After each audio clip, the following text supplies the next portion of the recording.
Nasayang ba ang aktivismo namin noon dahil sa nakabalik ang mga Marcos ngayon at hindi pa nananalo ang revolusyon, hindi pa nagkakaroon ng fundamental change in society?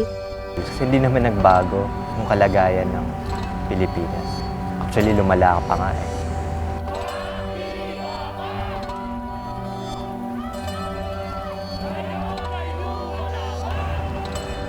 At kung hindi patuloy lalaban ng mga kabataan, madaming mga tao ang patuloy maghihirap.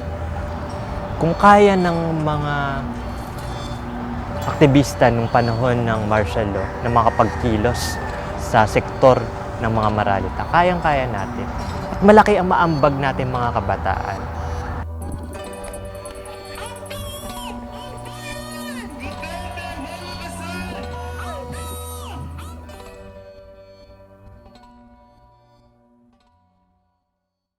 Mula pa noong panahon ng kolonisasyon ng Espanyol hanggang sa kasalukuyan, isa ang sektor ng kabataan sa patuloy na kumikilos para sa pagbabagong panlipunan. Ng mga kabataang Pilipino na para makamit ang kanyang mga kagyat na kahilingan at interes. Ang ultimong layunin ng kanyang pakikibaka ay para sa pambansang demokrasya na may sosyalistang perspektiba. Para wakasan. Sabi nila kailangang ipagpatuloy ang sinimulan nila Bonifacio noon. Pakinggan natin ang mga kwentong kabataan mula sa magkaibang yugto ng kontemporaryong panahon. Alamin natin kung ano nga ba ang papel ng kabataan sa kasalukuyang panahon. When did you start as a student activist? Ang isa sa mga nakamulat sa akin noon kasi hindi naman ako sumasama sa mga demonstrations pero meron kaming grupo ng mga nagbibigay ng first aid. Pagka nagkakaroon ng violent dispersal ng mga student protest, sinasaklolohan namin yung mga nasusugatan, mga nasasaktan. Napamukha sa akin noon yung tinatawag na violence of the state.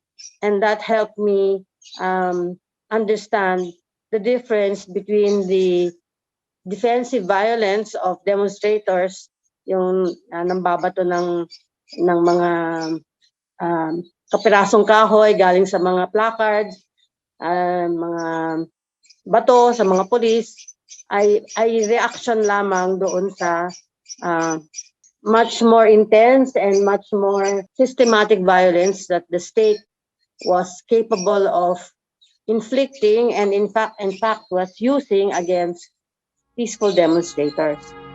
Ang karanasan ni Carol Araulio noong panahon ng martial law ay kagaya rin ng mga bayolasyong naranasan ng iba pang mga kabataan noon, katulad ng mga kasamang organizer ni Xavier sa Piston. Si Xavier ay isang full-time organizer ng mga driver mula sa Piston. Dati siyang full-time na kabataang aktivista at nag-oorganisa ng mga estudyante sa mga pamantasan. Bilang aktivista, ay namulat siya sa totoong kalagayan ng mga pesante at manggagawa. Nagpasya siyang makipamuhay sa mga magsasaka bago maging organizer ng mga driver sa kalunsuran. So, yung school namin dati, yung Kalayaan College, dun lang siya sa may Betigo, Belmonte. So, after ng class, nagkaroon kami ng short na discussion. Tapos dun ko parang nagustuhan yung mga topics na pinag-uusapan, bakit ba may kahirapan, etc. Galing kasi ako sa katotohanan lang, medyo may kaya yung pamilya ko. Kaya never pa ako nakapag-interact sa mga tao na nagsasabi talaga, oh, ito yung dahilan ng kahirapan, bakit ba naghihirap yung mga magsasaka, ano ba yung dinaranas ng mga driver. Sa Nakbayan, dun talaga ako nakapag-integrate dun sa mga kapwa driver. Yun una talaga yung mga nakilala ko ng mga panahon na yun.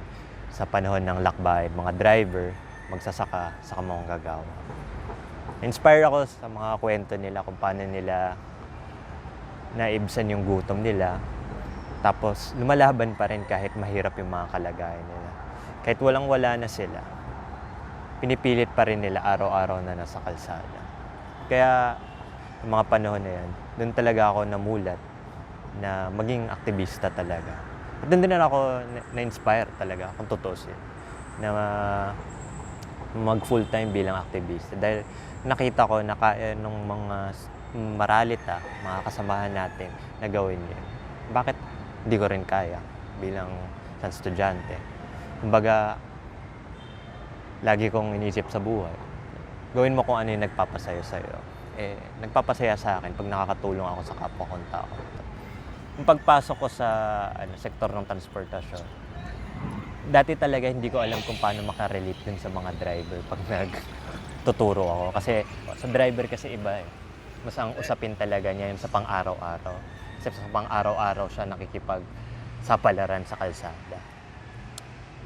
Na-realize ko pala, isa sa pinaka number 1 na problema ng mga driver ay hindi sila marunong gumamit ng email. Part dun sa requirements para makapag-rehisto ka ng prangkisa yung mga email. Nung finally tinuruan ko sila mag-email, dun na finally nakapag-open up sila sa akin kung ano ba yung kalagayan talaga ng driver. Kasi madalas yung mga driver, sobrang mahiyain yung mga yan. Hindi nila usually sasabihin mga problema nila. Usually, tiis na lang talaga sila. Pero pag nakuha mo yung loob nila, natulungan mo sila kahit sa simpleng usapin, nagagawan mo sila ng email account para makapagrehistro yung sasakyan nila. Kahit buong bahay nila, tutulong nila sa inyo. Para lang kumbaga parang thank you sa mga pinaggagawa mo sa kanila.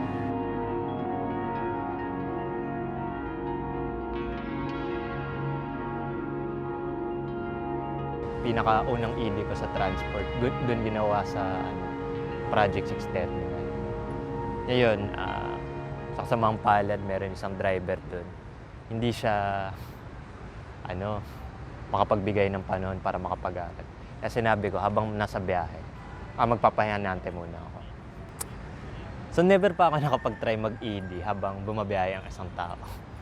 Medyo struggle sa akin yun kasi syempre, ang layo ng mga karanasan ko sa karanasan ng driver.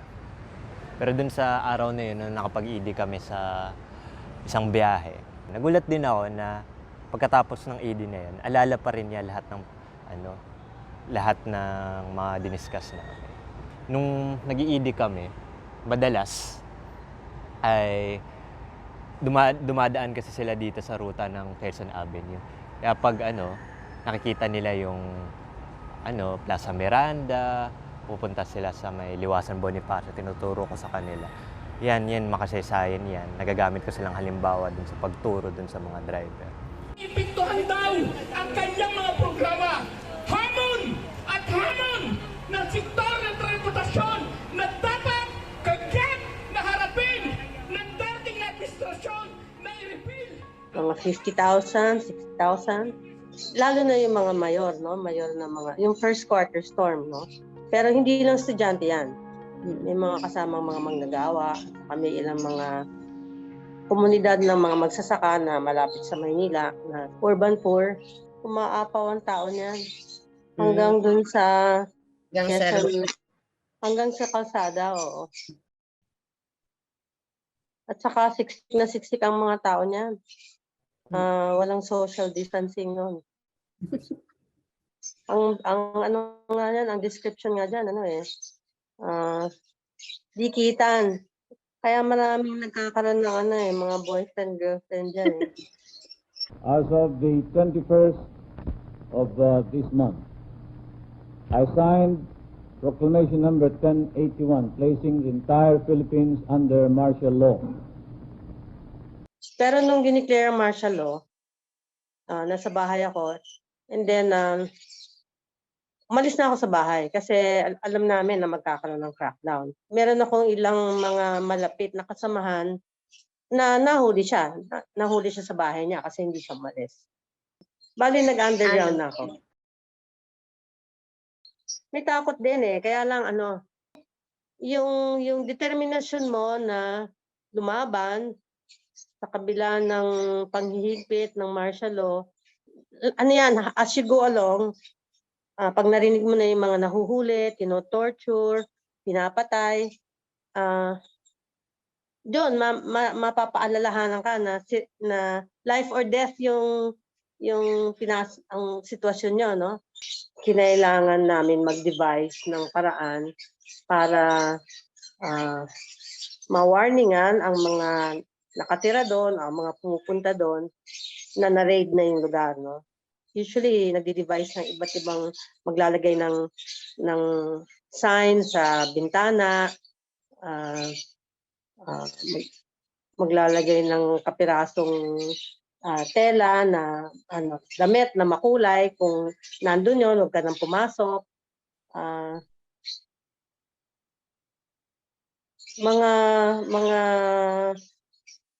Kasi ang problema mo noon, pagka na-raid yung bahay, tapos merong nahuli, you presume na ito-torture rin yung nahuli eh. And you presume na kahit na gaano siya kahusay, kahit na gaano siya katatag, bibigay at bibigay yun, no? At makakapagsalita. So, ang tawag doon, sunog eh. Yung mula doon sa raid at may mahuhuli, paano mo ipiprevent na kumalat yung hulihan, ano? Yung hulihan. Sunog ang tawag doon. Contain yung sunog. So, kailangan mabilis na iiwas yung mga dating mga lugar na ginagamit, i-abandon na muna, so forth and so on. I remember distinctly, meron ako nakasama sa kulungan na estudyante, bata sa akin, nahulihan siya ng manifesto, nakaipit sa kanyang libro. Kasi ang after nung martial law, yung mga building sa UP, nilagyan na ng ano yan eh, nilagyan na yan ng barbed wire at talagang hinigpatan na nila, meron lang isang entrance o isang exit, nakabantay yung hindi security guard, police. At tapos nire-request yung mga libro mo, tinitingnan yung mga gamit mo kung may nakaipit doon. So siya nakuhanan siya ng manifesto na isang peraso sa libro niya. And then kinulong siya. Kasama ko siya sa krame noon. Kakulong siya. Tapos ini-interrogate siya. Mukhang hindi naman talaga siya aktivista, no? Napasahan lang. And then it turns out anak siya ng general. So nung in-interrogate siya, sinasabi niya kung sino yung tatay niya. Ayaw maniwala ng mga pulis. Akala nila binobola lang sila. Until sabi, kung talagang tatay mo yan, tawagan mo. O so tinawagan niya, general nga. So dali-dali nila siyang pinakawalan. Hindi man naabutan ni Xavier ang panahon ng diktadorya, ay naging buhay sa kanya ang malupit na kasaysayan sa panahon ng unang Marcos. Lalo na at ang mga kasama niyang organisador sa Piston may mga veteranong kabataang aktivista noong panahon ng martial law. Si Cabong, mula sa Piston 6, kinikwento niya nung panahon ng martial law. Pero every time na mag-organisa lang sila, mag-aaral lang sila sa labas ng paaralan, laging sinusundan daw sila ng mga PC. Pagkatapos ng klase, usually kakain siya o kausap siya ng mga dun sa mga restaurants, mga Shakey's dati. Kahit dun sinusundan siya ng mga Philippine Constabulary. Tapos laging takot siya dati nung panahon niya. Sinasabi niya nga lagi sa akin na hindi niya alam kung kailan siyang dudukutin, papatayin. Kaya bilang student leader, sobrang delikado nung panahon niya. Mahuli ka lang na meron kang Philippine Society and Revolution, may tinatawag ng Red Book. Malaki pa dati yon. Grounds na yun dati para kulungin ka. Isa sa mga pinaka kaibigan ko at kasama ko na organizer, si Juni ng Novaliches. Actually, isa sa mga sa akin, nag-imbita sa akin na pumasok sa Piston. Driver siya sa Novaliches. Panahon ng martial law, nandun siya sa probinsya. Isa siya sa mga nag-organisa ng mga magsasaka doon sa kanilang lugar. And unfortunately, noong mga panahon ng martial law, dinukot siya at tinorture siya ng ilang beses. Pag hinuli ka at ilagay ka sa kung anumang Bartolina, unang gagawin daw sa'yo, iwa-waterboard ka daw. Interrogate ka nila. Kinikwento nga niya dati, pagkatapos ng waterboard, ginagawa sa kanya yung tinatawag na electric cure. Katawan niya, i-hook up siya dun sa battery. Silang beses na isa-shock siya.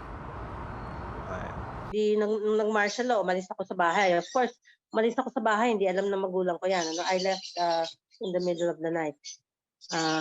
So, siyempre, yung nanay ko, nagpapanik yan. Tapos yung kawawa naman yung kapatid ko, mas matanda sa akin. Siya yung pinagalitan ng pinagalitan. Bakit daw ako pinayagang umalis? A few weeks later, na nakapag-arrange ng meeting sa bahay ng kamag-anak with my parents, and they were appealing to me to come home, na wag nang mag-underground, umuwi na, bumalik sa eskwelahan and all that. And then my father gave me some sort of an ultimatum. Sabi niya, if you go, you're on your own, basically, sabi niya. And you cannot expect us to be there to protect you. And then I said, you know, Dad, sabi ko, we activists were anticipating something like this to happen, no? The imposition of martial law, the hardships. And now that it's here, how can I not do my part? He broke down and he cried. The first time I ever saw my father cry.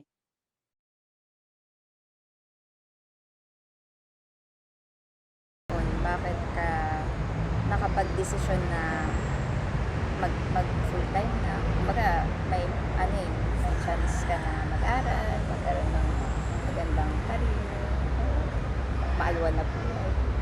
Nag full time talaga ako kasi dahil nakita ko yung pangangailangan. Nung panahon na nagdedesisyon ako na mag full time, nakailan beses na ako nakapag-integrate sa mga magsasaka.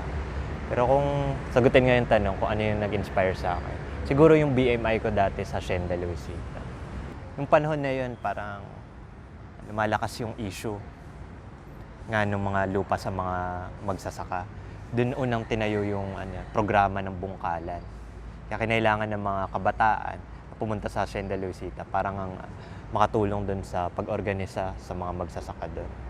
So, mga panahon na yun, medyo pagkatapos ng pakat ko sa Tarlac, minsan magbabas ako or minsan nga kahit mahal, magta-taxi ako para umabot ako kahit sa isang unit ng class na tinitake ko dati sa PUP. Parang sa panahon na yun, parang nakita ko na bakit pa ako mag-aaral kung mas kinakailangan ako dito ng mga magsasaka. Kaya nakita ko na kahit importante talaga mag-aral. So actually ng tatay ko na tuloy-tuloy ako mag-aral, maging businessman ako. Pero naisip ko,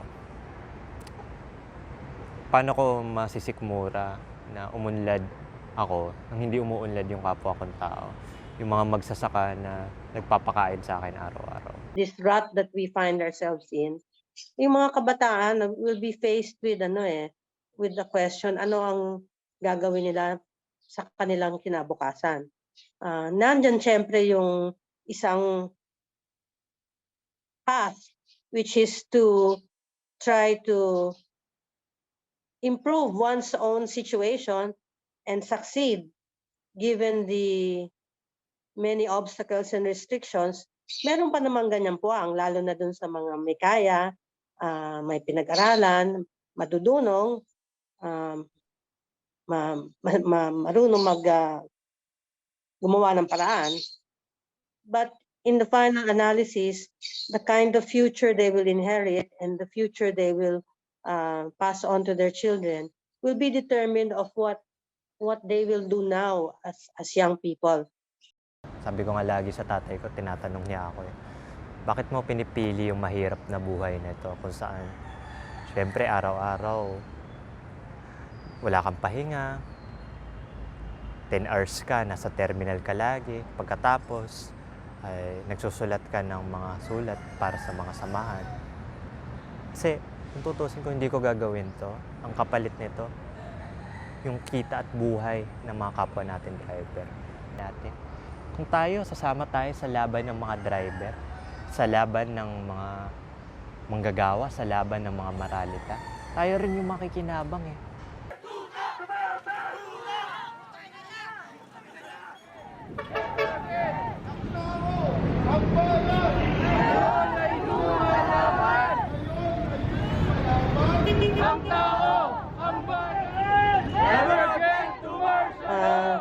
patapos na kami, we turn over the baton to you. I'm confident that the younger generation will take up the challenge. Kung hindi tayo magsasalita at kung hindi patuloy lalaban ng mga kabataan, madaming mga tao ang patuloy maghihirap. Ang pinakamagandang pag-aaral ay pumunta ka sa mga sectors ng mga maralita, sa mga community, sa mga terminal. Mula doon, makuha kung ano ba tunay na kalagayan ng sitwasyon ng ating bayan. Kung kaya ng mga aktivista nung panahon ng martial law na makapagkilos sa sektor ng mga maralita, kayang-kaya natin. At malaki ang maambag natin mga kabataan. Nakakabig na masa ang pinaangat na kalayaan. Ako'y nag-aaral kung paano kung tumangan ng armas sa samang nagnanatang payangat paangatas sa tigmasa kalayunan na butin ay pagkabatas. Talaga namang hindi mawawala ang kabataan kapag pagbabago para sa lipunan ang pag-uusapan. Ang patuloy na pag-alam sa mga nangyayari sa lipunan, pag-aaral sa loob at labas ng silid-aralan, pagiging mapagkumbaba na matuto mula sa iba pang sektor, at pagsisikap na lumabas sa kanyang comfort zone ang siyang malakas na armas ng kabataan sa patuloy na pagsisilbing pag-asa ng bayan. Sabi nga ni Bonifacio, wala nang hihigit pa sa pag-ibig sa tinubuang lupa. Ikaw, ano ang ambag mo?